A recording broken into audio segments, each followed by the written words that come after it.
소집했는데 증인은 피고인이 법무부 비상간부 회의 소집한 사실을 변필건 법무부 기조실장이 보낸 카카오톡 메시지 보고 처음 알게 되셨죠? 예, 맞습니다. 이 메시지 맞나요?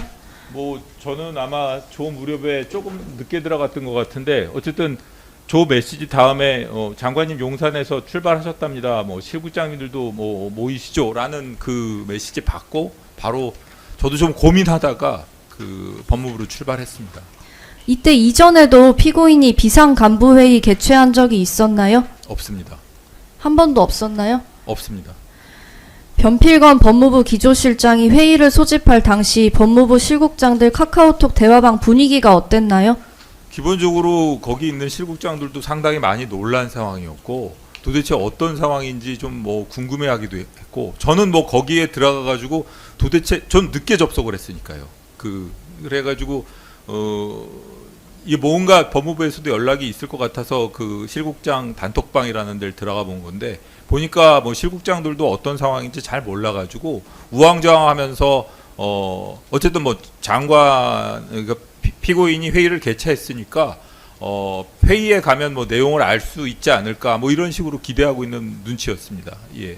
이 대화방에서는 어떤 대화가 오고 갔나요? 특별한 건 없었습니다. 저는 뭐 이 저거 말고 장관님 용산에서 출발하셨다고 합니다. 뭐 실국장님들 모이시죠. 요 대화 보고 나서 바로 조금 있다가 좀 고민하다가 출발했고 그 이후로는 그 대화방도 열어보지 않았습니다.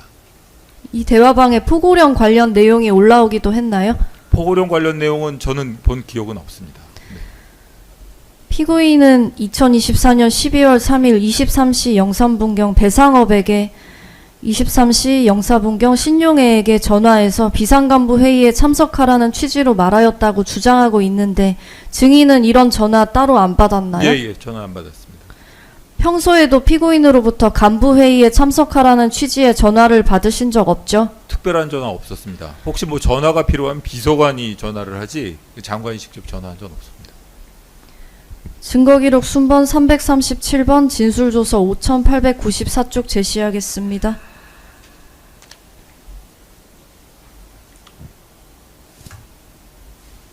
증인 조사받으신 조서입니다. 증인 특검조사 당시에 비상계엄을 선포할 상황이 아니었음에도 비상계엄이 선포된 상황에 대해서 받아들일 수 없었다는 취지로 말씀하셨고 그럼에도 증인이 법무부 간부회의 참석한 이유는 무엇인가요? 저는 기본적으로 뭐 텔레비전 방송이나 이런 걸 보면서 실체적 요건이 갖춰지지 않았다는 거, 뭐 여러 가지 계엄 선포 이유를 계속 얘기하고 있는데 저로서는 뭐 이렇게 뭐 폐악질이니 이런 얘기하면서 하는 실체적인 요건은 완전히 흠결되어 있다고 생각을 했습니다.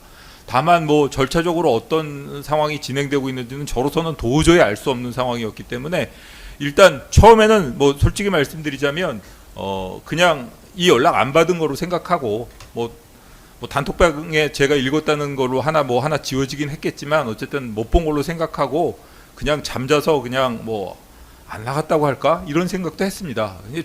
근데 그런 생각을 하면서도 이게 상황이다 보니까 계속 텔레비전 방송을 지켜볼 수밖에 없었는데 지켜보다 보니까 아까 말씀드린 것처럼 너무 화가 나는 겁니다.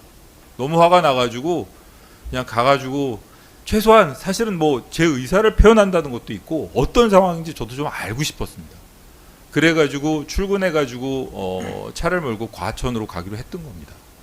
그리고 가는 도중에 여러 가지 방송을 듣고 여러 가지 생각을 하면서 이제 그만둘 때가 됐구나라는 생각을 확실하게 좀 굳히게 됐습니다. 예. 증인 회의 가시는 중에도 비상계엄 관련 뉴스 청취하신 거죠? 예. 방송 듣고 있으니까 라디오 방송에서 계속 뭐 관련 뉴스가 나오고 있어가지고 듣지 않을 수가 없었습니다. 어떤 내용이었나요?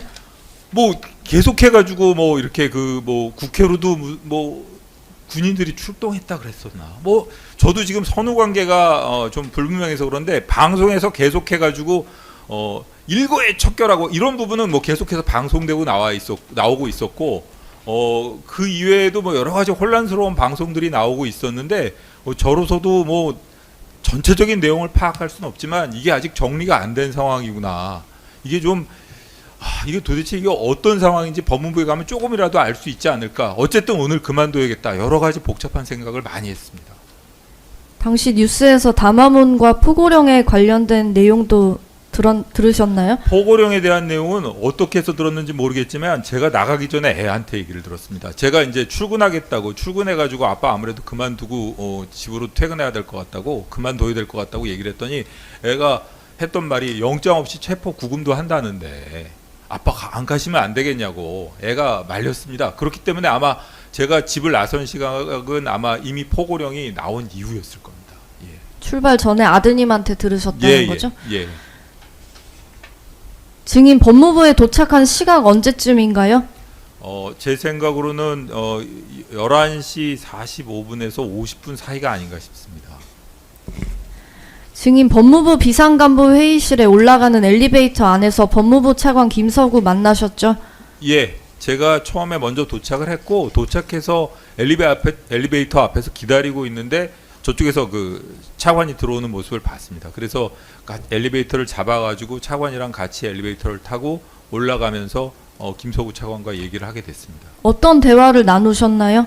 제가 김서구 차관한테 몇 달 전쯤에 이미 어차피 제 임기는 2025년 7월 5일까지입니다만 2월 달쯤에 어차피 검사장급이나 이런 간부들 인사가 있기 때문에 그리고 저도 이제 4년이 훨씬 넘어가지고 그 자리에 오래 있다 보니까 사실 그 자리에 대해서 좀 어떻게 보면 너무 힘들었기 때문에 4년 6개월의 기간이 그만둘 생각 많이 했습니다. 그리고 2월 달이 되면 어쨌든 저도 자리를 비워줘야 되지 않나 이런 생각도 했기 때문에 김서구 차관한테 12월 말쯤인가 제가 내년 2월 되면 그만두겠다고 이런 말을 했던 적이 있습니다. 그래서 그냥 올라가는 와중에 김서구 차관한테 이런저런 얘기도 있고 해가지고 그냥 올라가는 중에 차관님 저는 만약의 경우에 지금 들어가서 이게 계엄 관련 회의고 그러면 전 그만두겠습니다. 그랬더니 차관이 아무 말도 안 하고 고개를 푹 숙이더라고요. 그냥 한숨을 푹 쉬면서. 그래가지고 제가 그냥 분위기도 누그러뜨릴 겸 그냥 옛날에 그만두겠다고 했던 얘기도 있으니까 그냥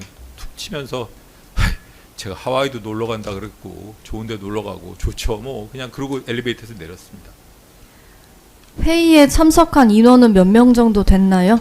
그게 장관 부속 소회의실입니다. 회의실인데 거기에 평소에 실국장 간부회의가 열리는 그 긴 테이블이 있는 회의고 거기에 실국장들 말고 그 다음에 운영지원과장, 대변인, 그 다음에 정책기획단장 이런 주요 간부들 일부가 포함돼 가지고 전체가 한 12서너 명? 이 정도 앉는 자리인데 그날은 평소보다 조금 사람이 많아서 한두 명 정도가 서가지고 어수선한 상황이었습니다. 예.